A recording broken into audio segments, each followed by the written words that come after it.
Alrighty. Well, thanks for having me. I'm Kareem Elgazzar. I'm a photojournalist at Cox Media Group. Right now I work on the breaking news team. So it's a privilege for me to be here, and thank you. So I guess we can start with kind of my background. I'm 26. I went to the University of Cincinnati, graduated in 2009. Graduated from Sycamore High School in Cincinnati in 2004. And kind of getting into this business was a little bit of a funny story. I wouldn't say funny, actually, just kind of a weird path. When I first went to college, my dad's a physician. He's actually kind of some big-time doctor, and he never really, I was the youngest. And so my brother went into medicine, he failed. My sister went into medicine, she failed. And then it was on me. My parents never really pushed me, forced me to do anything. But I just felt like I was the last one in line. My two older siblings failed miserably. And so I felt like it was an obligation for me to go into medicine. So I started at UC pre-med for first 2 years. Actually, I was doing fairly well. I had about a 3.4, 3.5 GPA. But I realized I had no emotion for it. I didn't hate it, and I didn't like it. I was just kind of indifferent, which made me mad, because I'm very passionate about anything I do, anything I love, anything I'm doing with my time, I'm very passionate about. So I'm just kind of indifferent, just kind of going through the motions. I'm kind of good at it, whatever. So then, I was just like, okay, what are my options here? I was going into my third year of college, and typically I would recommend, if you're going to change your major, do it like in the middle of your first year. Don't wait. Don't be like me. So going into my third year of college, I decided to go into journalism because I thought it was I feel like I was going to make, idealistic of course, make a difference in the world. You get to meet a lot of people. Every day is different. You're not stuck behind some desk looking at, an accountant, being an accountant, looking at a balance sheet, balancing one side with the other. How boring is that? It sounds terrible. So I went into the News Record, which is the independent student news organization at the University of Cincinnati. And I was like, I want work. They're like, what can you do? And I was like, well, I'm fairly raw, but give me something I can do. So my first story was in 2008. 2008 during the presidential campaign, and I had the privilege of covering Huckabee and McCain on the same day, 20 miles apart, and I had 3 classes to go to. It was terrible. It was terrible. You know how you have your little notebooks, reporters. No, I didn't know anything. I had my big binder, and I was trying to take notes with. It was terrible. But that day really showed me what journalism is all about. Getting out in the field, asking questions, going, my first real assignment was a high-profile assignment. I thought that was awesome. The rest is history after that. I went to the News Record every day. I worked my way up, first as opinion editor, then as photo editor, and then as managing editor. And then I graduated, and then I found myself here at Cox 3 years after graduation. So I feel, I'm fortunate and privileged, but it also comes, you kind of, the saying, you make your own luck. You got to be lucky a little bit, but also you got to make your own luck in terms of putting in the time, putting in the work. So what I do on the breaking news team.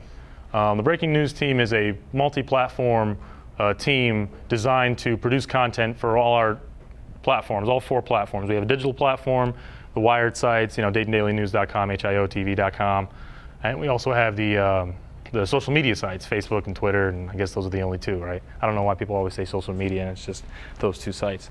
Anyway, so I do a lot of the field work. I'm very field intensive. As a photojournalist out in the field, I have to, again, I'm required to produce content for all these platforms. So just looking at some of my equipment here, I know you guys have, I believe those are Sony cameras, is that correct? They're old. Okay, this one is old as well. And we can also talk about gear and stuff being old. This is a P2 camera. It's a Panasonic with a Canon lens on it. It takes 5, I believe that is, 5 slots, 5 P2 cards. It's heavy. I don't like it because I'm not as nimble as I can be with my still cameras, but it is what it is. And this thing actually has a very versatile lens. The lens, I'm not sure, I'm assuming you guys know a little bit about photography, and I'm assuming you're seniors. Is that correct? So if I'm going over something you guys already know, just speak up. The lens has a aperture range or iris range from f-stop 16 to 1.7, and so that blew my mind. I was originally a still photographer, and to get a lens that versatile with that wide aperture going all the way down to 1.7, really wide open, allow a lot of light in. I thought that was impressive. It also has a great zoom, fast zoom, and it also has a double extender, so it helps me when, you know, I'm at a breaking news scene and there are police and firefighters giving me trouble, sergeant, police, people yelling at me, whatever. Stay back, stay back. All right, I'll stay back. I'll get there. I'm gonna get closer. I'll get closer, but I'm just gonna humor you guys for a little bit, make you guys rest assured, and then I'm gonna move closer. So I use the double extender. They think I'm way far. Well, he can't see, no, I can see plenty. The great thing about this camera is that, again, it's versatility, but the gain, or in still photography speak, ISO, is very impressive. When it's pitch black, I boost that gain. Yeah, it gets grainy, but I can definitely shoot video that's presentable for broadcast or the websites or anything like that. Any questions about this camera right here before I move on? We have an old DVC Pro. Oh. What that was the predecessor to that one? Oh. The big shot was Oh, familiar? Okay, cool. pretty with the accessories. Oh, well, like with the light and the strap? Yeah. And the shotgun? Oh, you guys have a shotgun. Oh yeah, the lens this is a very versatile lens. I'm not sure if your teachers have mentioned to you one of these costs retail. Does anyone want to take a guess? 2,000. Wait, the lens or the camera? The entire thing in my hand here. 2,000. 2,000? 12? 35. Right on, dude. 35,000. 35,000. The lens piece on it alone is about anywhere between 15 and 18,000. So you can imagine when I'm out in the field, when it's raining, when it's snowing, when there's mud getting kicked up, when there's people yelling at me, it's tight, I'm not only anxious and nervous in the field on an assignment, but I'm responsible for this camera. If anything happens to the camera, they're gonna be like, Kareem, what happened to the camera? But I have to explain myself. So, you know, you mentioned something about your cameras being old. Was that right? Doing our job requires that we have adequate gear. Not necessarily the latest and greatest. Would I like the latest and greatest? You don't give me a 1DX, $7,000 body and all the fresh new lenses and everything's fresh and clean and great? Absolutely. I don't think anyone would deny that, correct? But you have to you don't want, you know, bad gear or gear that you're not going to necessarily be able to do your job, but you need adequate gear. And from the brief moments I've seen being here and looking around and for what you guys do so far, I don't know everything. I'm sure there's some, you know, hiccups along the way, but it seems like you guys have adequate gear. And in fact, using adequate gear makes you better. When I first started in school, I had terrible gear. Oh, my gear was terrible. You know, I used to go, you know, shoot football games for the newspaper and for, you know, whatever kind of, we had a UCAST, there was like a broadcast division in our program, and I had terrible gear. But it made me sharper, made me faster. Maybe I had to compensate for the gear that I had. So my point is, yes, it's old, it sucks, it's terrible, I know, but you got to use what you got to do the best with what you got, but you got to have adequate gear. And it looks like you guys have adequate gear. I would like a brand new camera, but this is adequate. It's fast, no problems. It's kind of dinged up, but you know, it is what it is. Now this lens and this camera, this is a 300mm 2.8 lens, meaning I got 300mm focal length, but the most important thing about this lens, yes, it's a fixed prime focal length, meaning I can't zoom in and out, but it allows for a lot of light to come in. Great for sports, because in sports you want to freeze action when you take still pictures. You don't want any motion blur unless you're trying to be, you know, artsy fartsy. But you know, I'm not really interested in that as a news photographer, as a sports news photographer. In any case, allows for a lot of light in. That's why it's so fat and round, and you know, it allows for a lot of light. There's a lot of glass to bring in that light. This lens is 13 years old. I still use it. Actually, you know what? Not to sound like I have a huge ego, I shoot better photos than some of the competition that I go and shoot photos against, and every once in a while when I'm on my high horse, I'm against some of my own colleagues that have newer gear, because I'm more active. B, I have to compensate for the gear that I have, but also it works. It's adequate. Yes, would I like a brand new 300? Absolutely. The camera body, Canon Mark II. Shoots up to either 8 to 10 frames a second. I believe 8 frames a second. It's good for sports photography. It's kind of heavy, a little bit. And afterwards, if you guys want to, come fiddle fart with the gear, that's no problem. Any questions about the still camera? Nope. Yep. Is that yours or is that the station? Oh, this is the company's. Okay. This is company gear. I have in my ridiculously large bloated bag over there, the black one, I have some of my own gear, specialty lenses, little things that because I like little gadgets and tech stuff, and I'm sure you all can empathize with that. You have a question? Mine's just kind of in general about Sure. the equipment. Like, what do you guys do when it is raining or snowing or there's extreme weather conditions? Because I know it's like you can't really get them wet. Sure. So Sure. what do you do? We have a for the P2 camera, for the television camera, we have what is it called? Porta brace cover. It goes over it. No photographer will ever tell you they like shooting in the rain or the snow. Multiple reasons. Of course, you don't want to get the gear wet. Gear gets wet, moisture, all those connections. You can possibly ruin the camera, or it would take a long time to get it fixed, and you got to go use a backup camera, and then you got to, talk to your boss about trying to whatever, and it's just a hassle.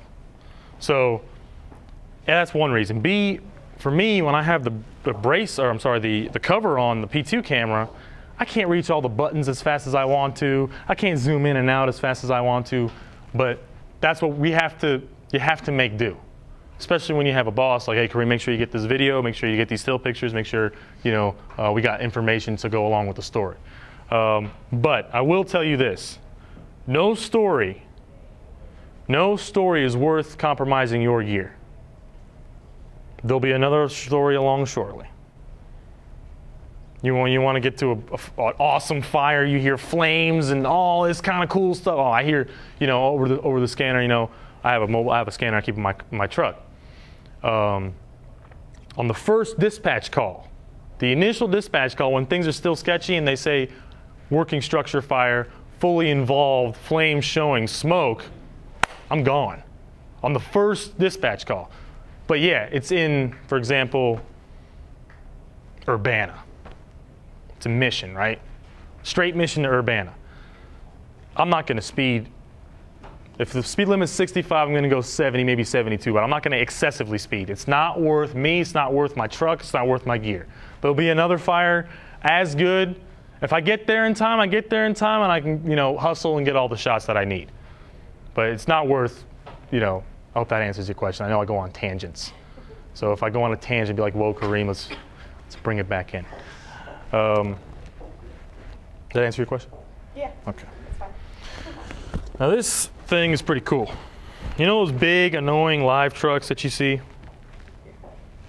With the mast and, I don't know, all that stuff. Right? Huge truck. It's got a big AC unit on top, and they'll use that to broadcast live. This thing, I can broadcast live. This thing, I can put on my back. I can walk around. I don't need a big truck. I don't need to drive a big truck. I don't need to put fuel in the truck. I don't need to be cognizant if there's a storm coming. I need to bring the mast down. No. I'm faster. I'm more nimble. And this is called a Live U unit. Well, the brand is. What is it? Portable Uplink Solutions. So with this, it's based on cellular technology like your cell phones. It'll look at, let's say there's six or seven cell towers in the area. It'll gather all that cell power and help me broadcast the picture back to the station so they can put it on the air. I don't need a live truck. That's my live truck. It's awesome. I put it on my back. I plug it into the P2, put it over my shoulder, and if there's like, God forbid, let's say, I don't want to say this, but like a a terrorist attack of some kind in this area, God forbid, that's legitimate, that's big. Kareem, grab the live view, put it on your back. I don't know actually, by the way, how that affects my health, but whatever. Put it in the camera, put it on my shoulder, walk around. We're broadcasting live. I interview people going over here. We're live. You can take my shot anytime you want. With a live truck, you're stationary. This big bulky truck, I gotta move it, I gotta bring the mast down, gotta move over there. It's no good. That thing is there's like a ticker that once I press play and transmit, it's like a ticker. It counts how much time I'm using and it charges us. So I have to be cognizant of how much I'm using it, because at the end of the day, this is a business. As much as I used to be an idealist, I'm somewhat still of an idealist. This is a business. We're in this business to make money. Yes, we deliver the news. We get awesome pictures, video, radio, reports, shows, all that, well and good. But why do we do it? So we can make money. Unfortunately. Well, I don't know about unfortunately, but for me at least, it's somewhat unfortunate, because I'd like to, really delve into something, provide a good service, show some information, give some information, good information, but sometimes the powers that be rush you or something, or pull you off of that to go do something else because it's a business. So the live view, I have to be cognizant of that. Any questions about the live view? Yes? When you're wearing that on your back, does it weigh you down? Like, is it heavy? You want to try? Sure.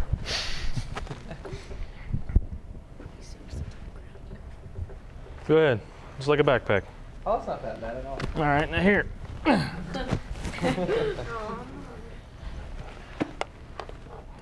You can hold it, put it on your shoulder, wherever you want. I could see this getting a little heavy after a while. Mm-hmm. Like right now.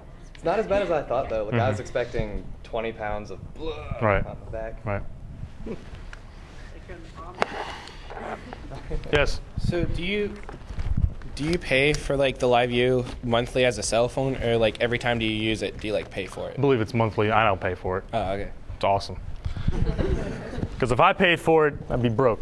Yeah, the company pays for that. But I believe I'm not 100% sure, but I believe it's monthly. Monthly. Any other questions about the live view? Yes. How much does it cost?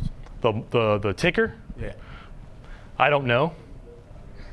What about the backpack? But the backpack, like we lease this from LiveView, Okay. and I believe I'm speculating, but I heard about anywhere from between $2,000 and $2,500 a month to lease it, plus what we purchased it for, or the service. We have to purchase a service plan of some kind, and then the ticker.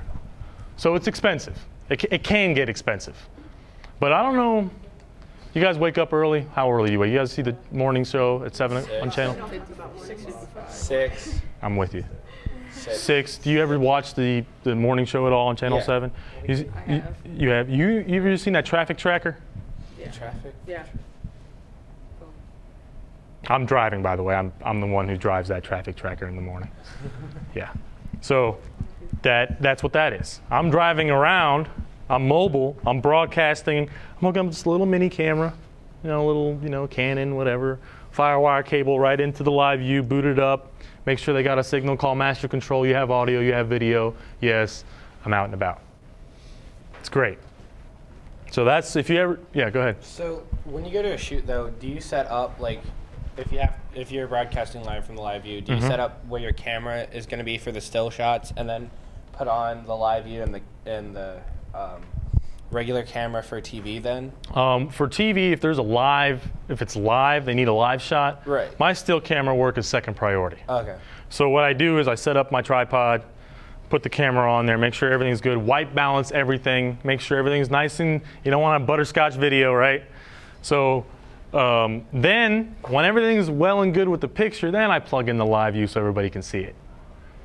So I set it up.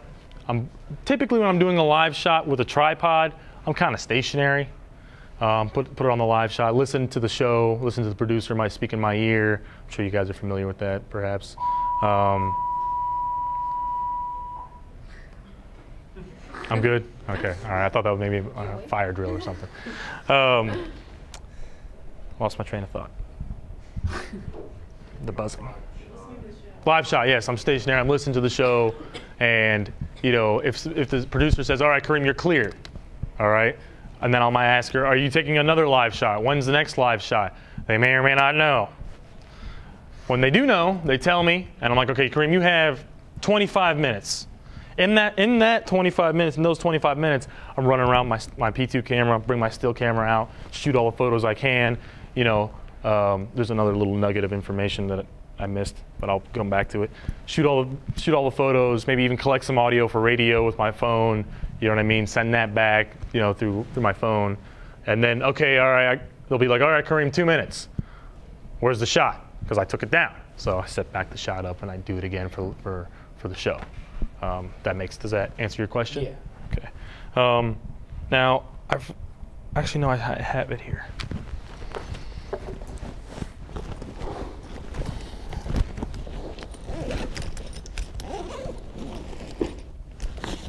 All right, now,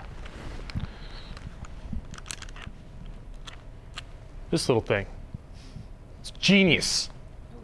I love this thing. You guys familiar with what this is? Oh, yeah. Wi-Fi? Oh man, this thing is going to revolutionize my job, and it's going to revolutionize the industry.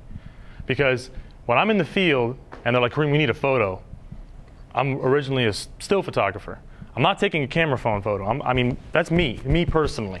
Other photographers might have their own workflow. I'm not doing that. If I'm this distance from, you know, iPhone photo, great photo.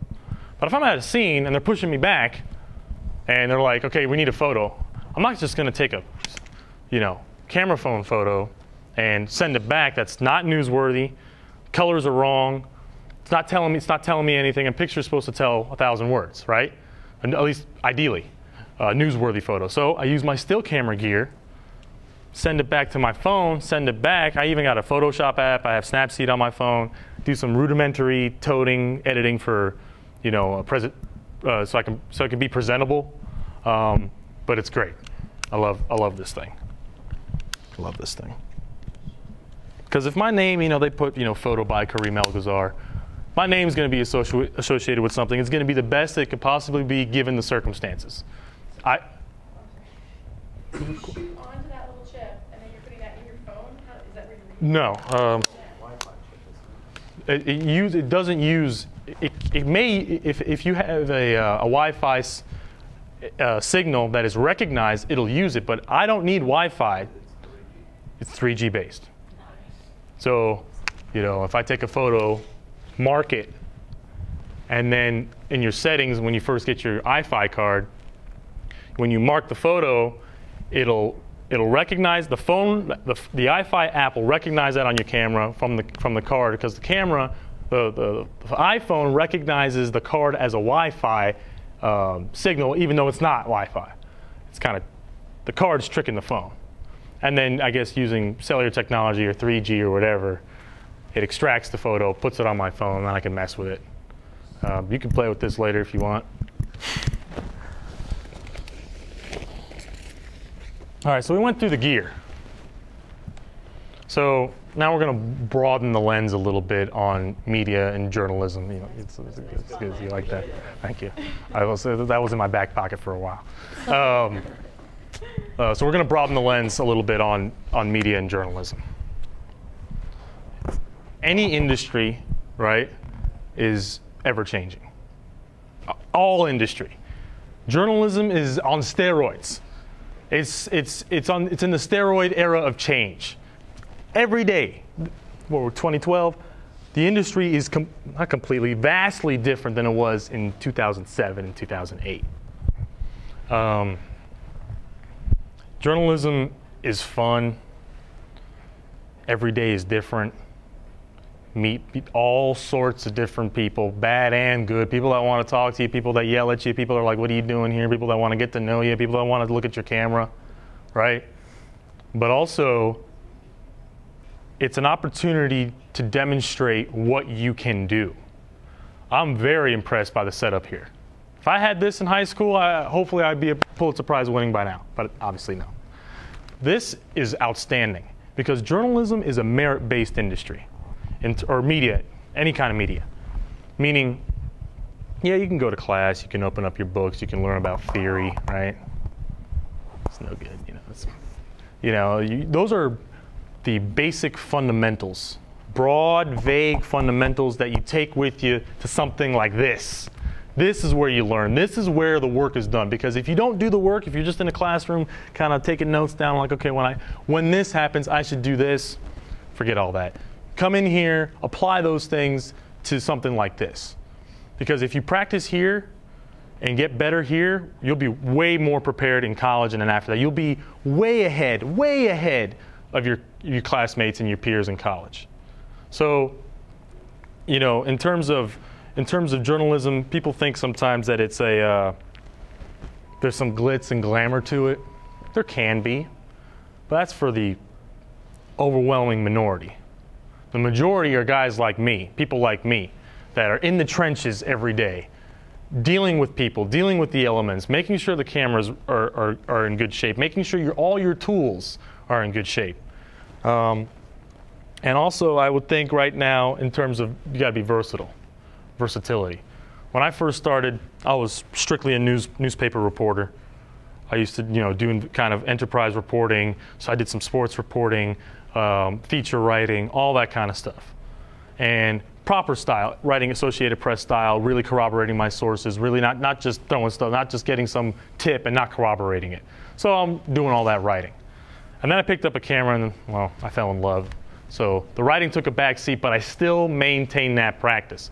I still tried to keep that skill. Ken? I just want to mention one of the things I talked to them about, the basis of writing and how important that is to any job we have. I was getting right to that. Best at writing photo captions, sending information back to the newsroom, and it's critical of his job. I would think that even radio, broadcast, if you want to be good in radio and broadcast, you want to be good in your digital, you want to be good in a newspaper style setting, not necessarily in a hard printed copy, but you're still doing newspaper style. Learn, master hard news writing and reporting. Master it. Master it. I know that, what's the relationship between broadcast and hard news writing and reporting? Radio. I'm on the radio. I'm using my voice. Understanding where and why information, the way it's presented. Understanding how to get the information, not just necessarily regurgitating it on air, right? So, if you bring a hard news mentality to broadcast, sometimes the I would say the drawback of broadcast is sometimes they just scratch the surface and move on, right? Am I wrong? If I'm wrong, please tell me. But that's my understanding. They scratch the surface and then move on. When you come with a hard news perspective, you can do a lot of digging, get all this information, and then really, really get to the finer points that are the most important things that they won't get at other broadcast outlets because you came with a hard news perspective. Does that make sense? So I think master, because I did, and it helps me in the field when I answer. I'm a photojournalist, but I ask questions. I write things down. I write photo captions. I write stories still. I write radio scripts from the field, and I call in radio. Those radio scripts, writing those radio scripts came from my news writing and reporting background.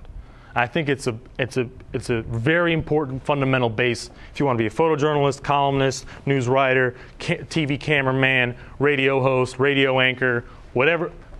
Even the technical director, understanding where things are coming from. Even like a producer, for example, right? Reporter will go out in the field, get all this information, or might not get any information at all. And if you're a producer and you have news writing and reporting experience, you'd be like, wait, why don't we have this? Why don't we have that? Why don't we have this? And then you can give it back to the reporter, whether it's a TV reporter, radio reporter, or a newspaper reporter. Fix it. Bring it back so we can put it on air. We can give our customers something that's newsworthy, that's informative. Any questions on that tangent? Okay. Now, in terms of what I kind of do,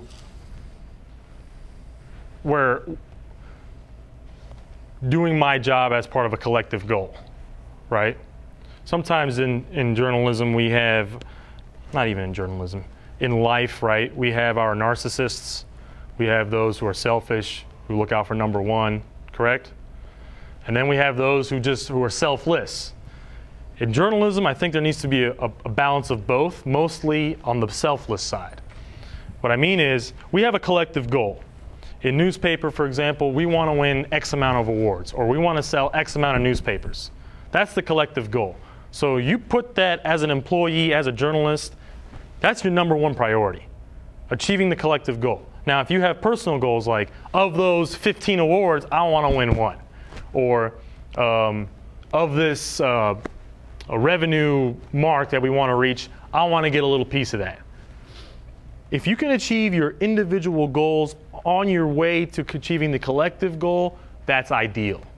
For me specifically, I want to move into a role eventually where I can primarily do visual work, whether it's stills, mostly still pictures, but also with video and in a digital realm, and help create content and produce content that's focused on digital, that's geared toward digital, not just posting a photo with a story or posting a video with a story. No, something interactive, something that is that can really make people feel like they're there. Because people, you know, when you go online, you guys expect everyone, you guys expect the news outlet to take full advantage of online.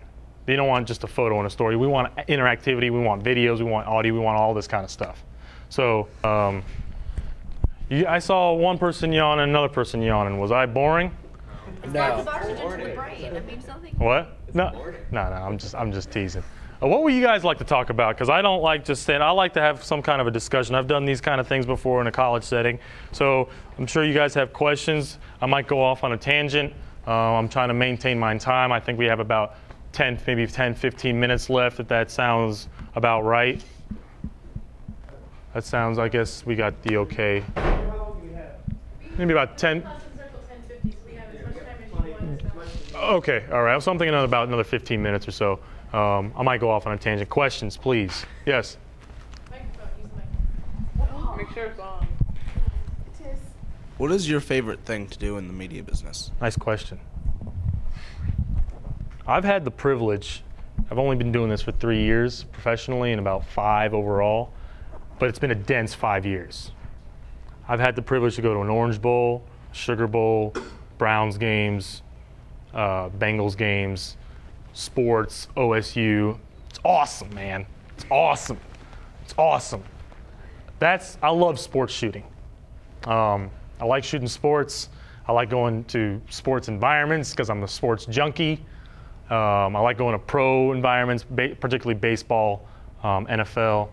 But your question was, what's my favorite thing to do? Is that what you said? When it comes to that's still news, but how about just strictly news? Like my favorite, like a kind of assignment?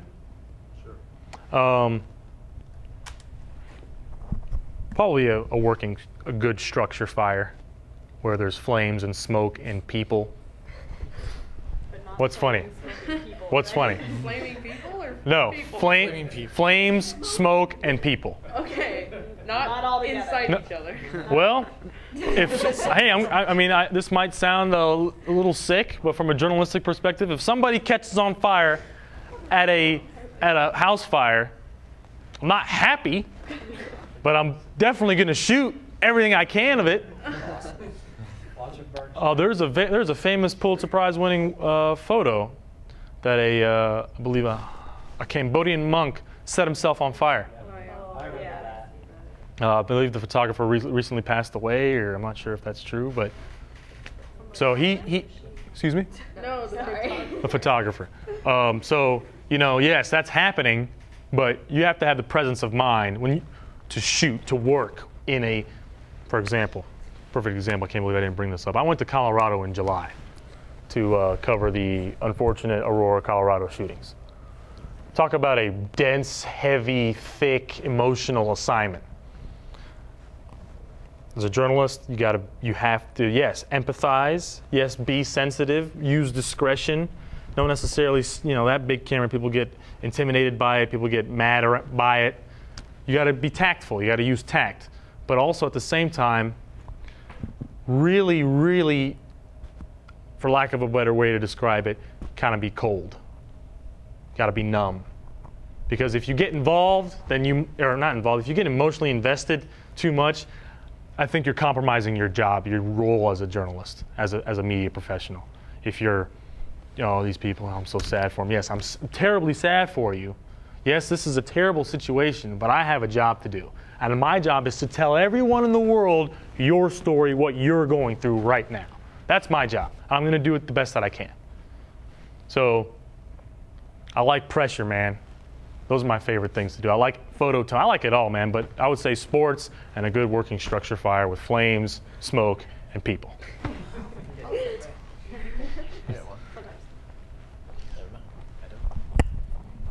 This is a question I ask every speaker. What's the one mistake that you absolutely hate making, but you make it anyway? It's a good question. Two good questions. And think about it so I can give you the really one mistake. And then we'll talk about mistakes. I cannot stand, I write captions, I write cut lines. A big, huge pet peeve of mine is misspelling words in a caption or a cut line. I hate it. I hate it because then I'll file the image, for the editors or whatever to use, and it's kind of a what have you done for me lately kind of business. So yeah, you make the occasional mistake, it's okay, it'll get fixed, right? But it drives me crazy. It drives me insane. I hate it. And then also seeing other captions and cut lines poorly written. Because anybody can be a photographer. Go around and shoot, right? Take pictures, whatever. Oh, that looks cool. And take a picture. I'm going to over here, take a picture. Give me something newsworthy. Give me something that tells a story. Give me something that a person can look at it and say, wow, that is 1,000 words. Show me something excuse me? That's a legitimate structure fire. Wow, wide angle or something. You see all those people milling around, or you see someone crying like that. Yes, give me something that shows emotion, captures a moment, whether it's video or it's still, and it's got to be newsworthy. And going along with that, there's a photographers and then there's photojournalists. I'm not saying one is better than the other, but a photojournalist does that. A photojournalist properly writes captions and cut lines, because a cut line and caption are synonymous, by the way. So if I write, the cut line is the evil stepchild to the photo. No photographer likes to write it, but you better write a good one. You better write a good one, because if I'm an editor, even a photo editor, and you write a crappy cut line, I'm going to call you out on it. Like, this is unacceptable. We're journalists here. We're not just, anybody can just take pictures, right? Instagram. I'm going to break some people's iPhones, not in here, but in my office. I'm like, God. Anyway. Any other questions? Yes. What were some of your most memorable stories that you have? Obviously, Colorado. Not necessarily favorite, but memorable.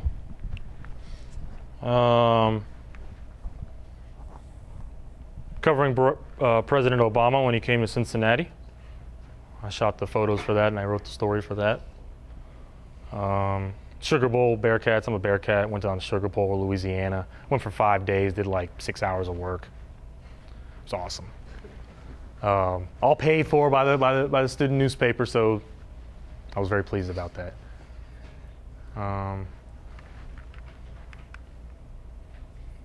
Memorable favorite. How many did I name? 3 or 4? Oh yes. Very recently in April, there were, going back to structure fires, there were 3 structure fires within an hour and a half of each other in the same neighborhood. It's a gold mine. Proper fires too, not just, I go out to, it's a bathroom fire and nothing's showing. Oh, well, I'm here anyway, so I'm going to shoot, right? But when there's 3 proper structure fires, flames, smoke, people, oh man, within an hour of each other in the same neighborhood, oh, it's great. Oh, that's great. Exactly. You sure you're not the one lighting all? No. Sometimes, there's a running joke in the newsroom. That's a slow news day in terms of breaking news. Like, hey, Kareem, why don't you just go light something on fire? Put some what are they called? Cops put out on the road, spike strips out on the road, cause an accident or something. Obviously, we never do that, but There's a running joke. Yo, absolutely sure. Absolutely. No, absolutely sure. When in doubt, set it on fire. No. When in doubt, set it on fire. Kareem will go cover it. Any other questions? Anybody? Mistakes? I wanted to go back to mistakes. I'll let you guys. Do you have a question? Yeah. Go ahead.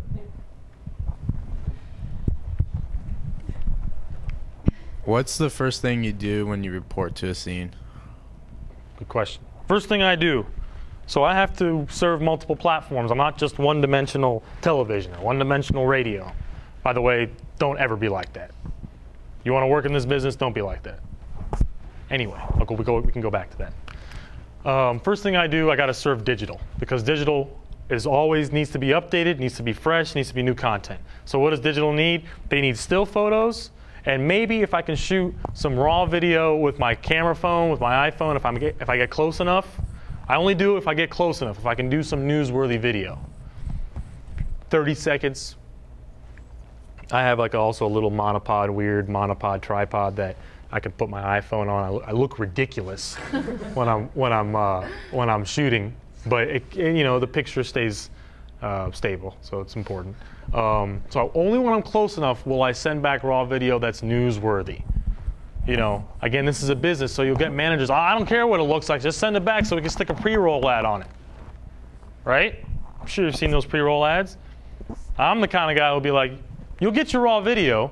It might be in 5 minutes, but it's going to be newsworthy, because consumers are smart. If you click on a raw video for your first time and it says, oh, it doesn't do anything for you, just some, if there's a shooting and you click on raw video and it's just a video of some police lights flashing, that doesn't do anything for you. So you'll remember that. The next time you see raw video, I'm not clicking on that, right? So I'm the kind of guy I'm going to get you something newsworthy, something that will drive our business, because we are a news business. And click raw video. There's a shooting. Okay, well there are a few. You see 6, 7, 8 police officers picking up bullet casings.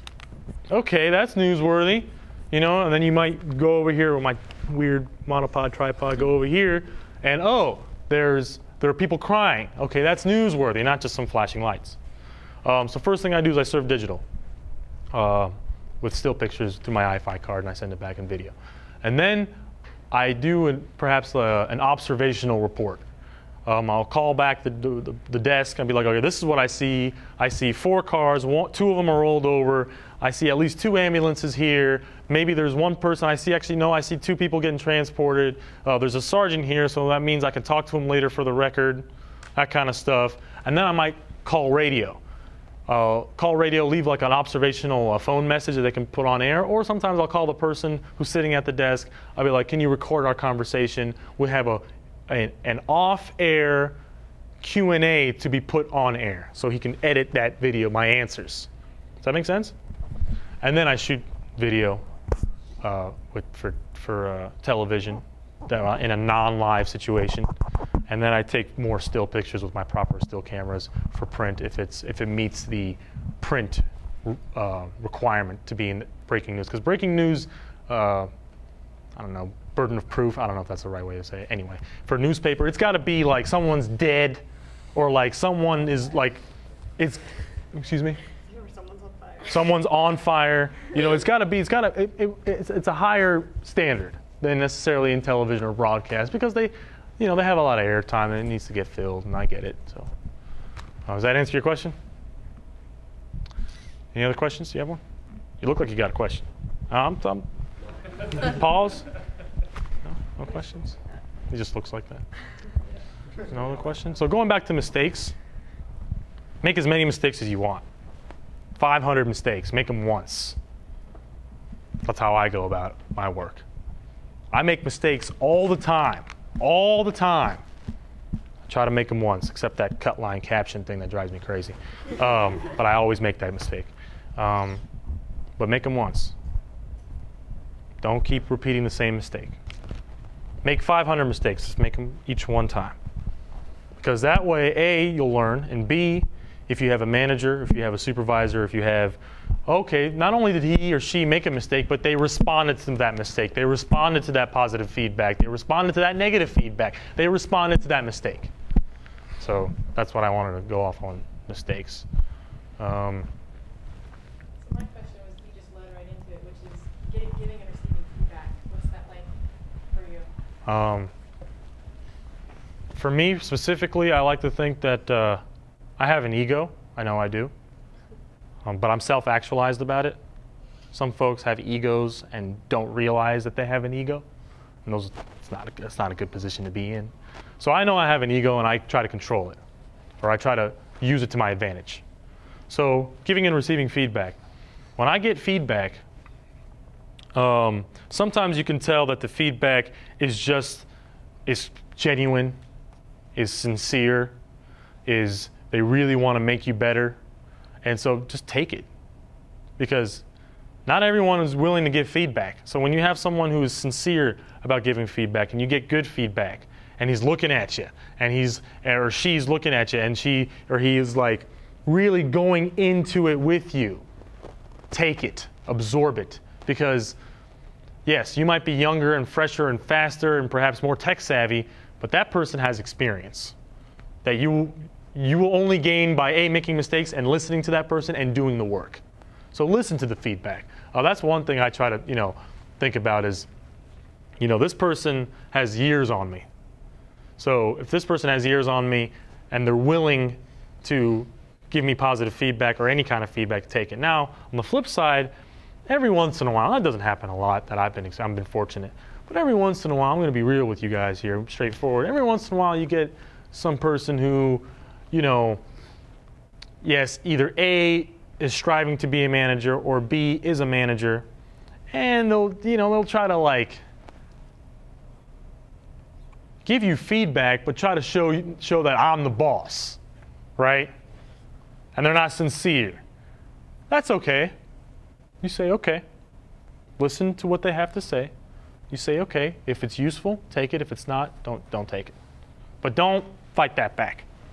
That's their problem. That's not mine. The way I'm like, oh, you're gonna act like that? That's beneath me. I'm better than that. I'm better than you when you act like that.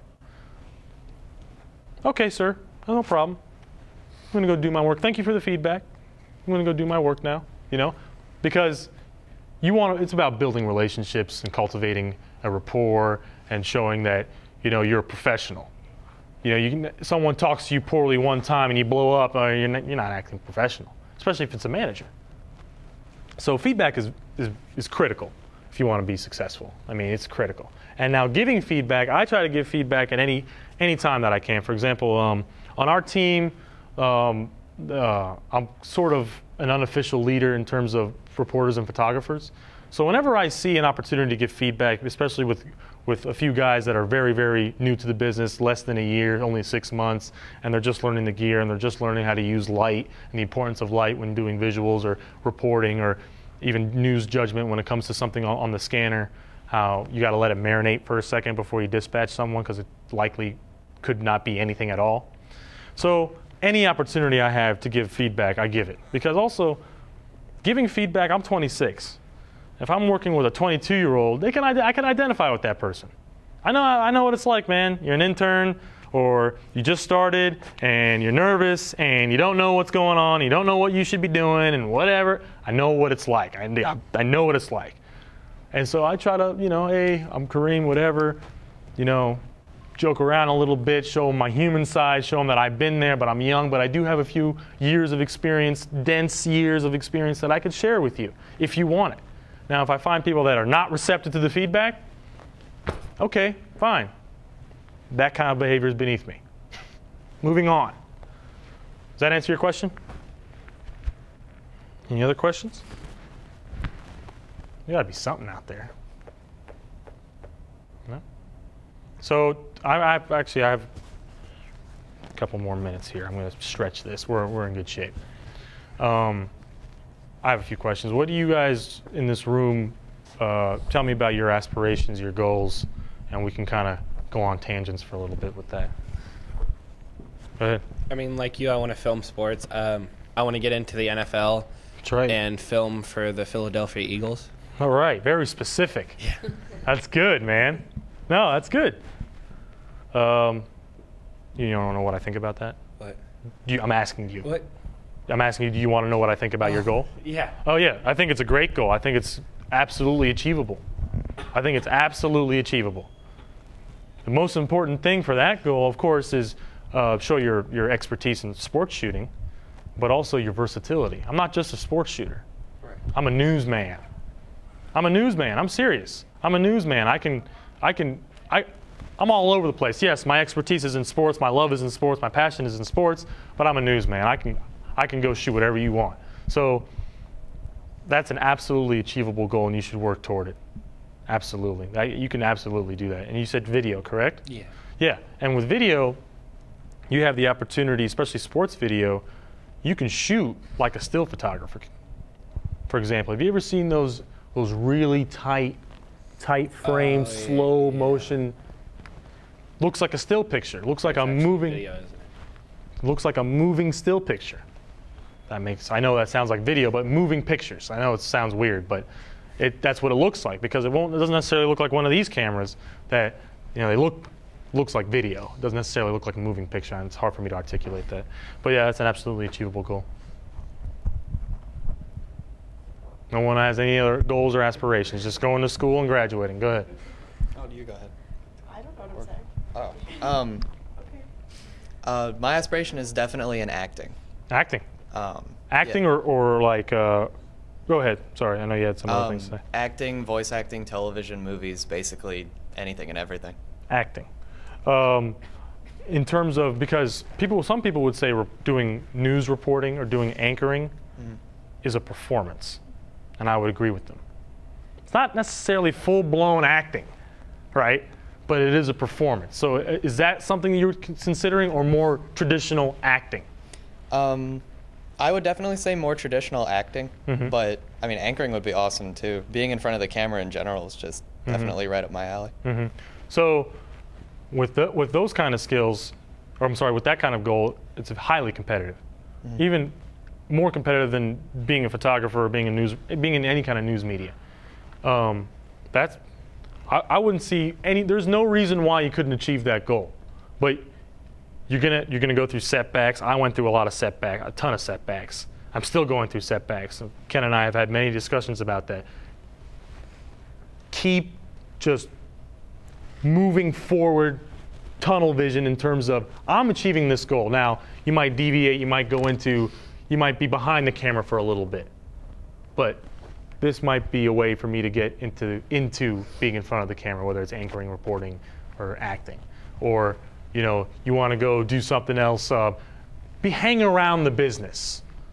Like, if there's a job posting at, I don't know, some California, Los Angeles studio or something, I don't know, that's not necessarily in front of the camera, but you're like, the key grip, the guy who holds the mic? Is that right? I don't know. Boom operator? The boom operator, thank you. The boom operator. You're in the business, though. You're hanging around, work on little projects. Something like that is definitely something you do on your own time in addition, and work toward it in your professional time. But definitely something you do on your own time. Get into activities like, plays and drama and all that stuff. Even when you're done with high school, even when you're done with college, there are private groups that get together and do acting. Or even if you go to school for something like that, there are things outside of school that you must do, not necessarily an optional, that you must do to achieve your goal.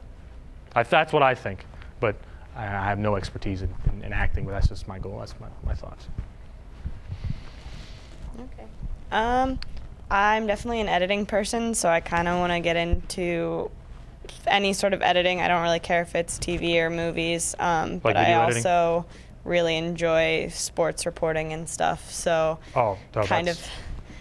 either one of those. I would prefer editing, but I do really like working with sports and all the stuff that we do. So do them both and do them seriously. I'm serious. If you can edit and report, you're shoo-in. I'm serious. Do them both seriously. Really, do them both seriously. That's what I try to do. I take my still, and I take all visuals seriously, and I take reporting seriously. And I like to think I have somewhat job security with that, because they know that I can do that. Not everybody can do that. Take that as an achievable goal as well.